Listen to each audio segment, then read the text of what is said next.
Welcome back. চলে আসলাম নতুন কোনো স্বাস্থ্যবার্তা নিয়ে। আশা করি আপনারা সবাই খুব ভালো আছেন।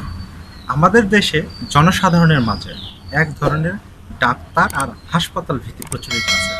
আমরা সাধারণত হাসপাতাল আর ডাক্তারের কাছে যেতে চাই না। আমরা ডাক্তারদেরকে ভয় পাই, হাসপাতাল ভয় পাই। আর যখনই বা ডাক্তারের কাছে যাই তখন আসলে আমাদের আর কিছু করার থাকে না।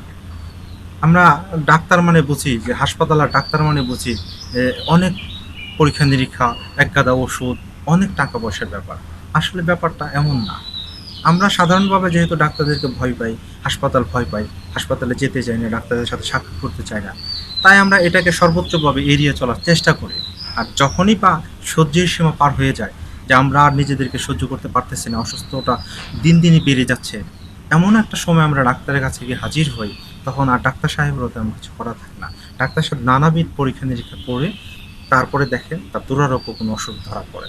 যেমন হতে পারে সেটা ক্যান্সার, হতে পারে সেটা ulcer, liver cirrhosis, kidney damage ইত্যাদি নানাবিধ জটিল অসুখ তখন ধরা পড়ে। আসলে তখন চিকিৎসার বাইরে চলে যায়। ডাক্তার সাহেব তখন বলে ফেলেন সে রোগীকে, আসলে আমি খুবই দুঃখিত, আপনি অনেক বেশি দেরি করে ফেলেছেন। এই তো আমাদের দেশের স্বাস্থ্য ব্যবস্থা। আমরা ডাক্তারদের রেজিস্টারে কোনো ডাক্তারের কাছে না গিয়ে আমরা পাশের বাড়ির বা বাজারের কোনো ফার্মেসি থেকে তথাকথিত ওষুধ কিনে খাই, মনে করি এটাতেই আমাদের ওষুধ ভালো হয়ে যাবে। আসলে একজন ডাক্তার আর একজন ফার্মেসি ম্যান যিনি ওষুধের দোকান পরিচালনা করেন, তার জ্ঞানের পার্থক্য আসলে আকাশ আর পাতাল ব্যবধান। অযথা ডাক্তার আর হাসপাতালকে ভয় না পেয়ে চলুন সুস্থ অবস্থায় 6 মাস কিংবা 12 মাস অন্তর অন্তর ডাক্তারের কাছে যায়, নিজের স্বাস্থ্য পরীক্ষা করায়। ডাক্তারকে বলি যে, ডাক্তার সাহেব, আমি তো আমার স্বাস্থ্যটা পরীক্ষা করতে চাই। অনেক বেশি টাকার প্রয়োজন নেই, 3 থেকে 4 হাজার টাকার মধ্যেই আপনার পুরো শরীরটা ফুল বডি আপনি স্ক্যান করতে পারবেন, ফুল বডি পরীক্ষা নিরীক্ষা আপনি করতে পারবেন, স্বাস্থ্য পরীক্ষা করতে পারবেন। এই জন্য অযথা ভয় পাওয়ার দরকার নেই, ডাক্তারের কাছে আসলে আপনাকে যেতেই হবে। তো অসুস্থ অবস্থায় না গিয়ে চলুন সুস্থ অবস্থায় 6 মাস কিংবা 1 বছর পর পর যায়।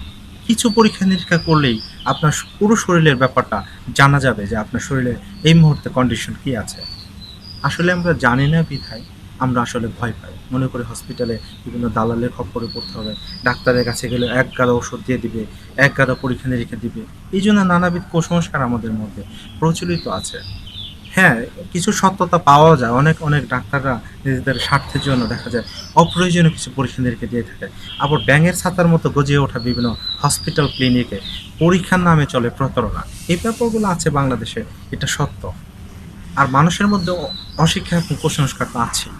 তো অযথা ডাক্তার আর হাসপাতালকে ভয় না পেয়ে চলুন নিজেরাই সচেতন হই। চাইলে নিজেরাও বাই সেলফে আপনি বিভিন্ন হসপিটাল ক্লিনিকে গিয়ে বলতে পারেন যে আমি এই পরীক্ষাগুলো করতে চাই। আপনি নিজে যদি জানেন, আপনি নিজেই পরীক্ষা করতে পারবেন, রিপোর্টও বুঝবেন। যদি কোনো রিপোর্টে অ্যাবনরমালিটিস ধরা পড়ে, দেখেন কোনো রেজিস্টার চিকিৎসককে আপনারা দেখাতে পারবেন। আশা করি আমার এই আজকের আয়োজন আপনাদের খুব ভালো লেগেছে। যদি আমার এই কথাগুলো আপনাদের ভালো লাগে, পরবর্তীতে আমার আরও ভিডিও দেখতে চান, আমার কথাগুলো শুনতে চান, আমার চিন্তার সাথে জড়িত থাকতে চান, তাহলে অবশ্যই আমার চ্যানেলটি এবং ফেসবুক পেজ জাকির সিনফো সাবস্ক্রাইব করুন। পাশে থাকার জন্য অনেক ধন্যবাদ। ততক্ষণ পর্যন্ত ভালো থাকবেন, সুস্থ থাকবেন। জাকির সিনফো।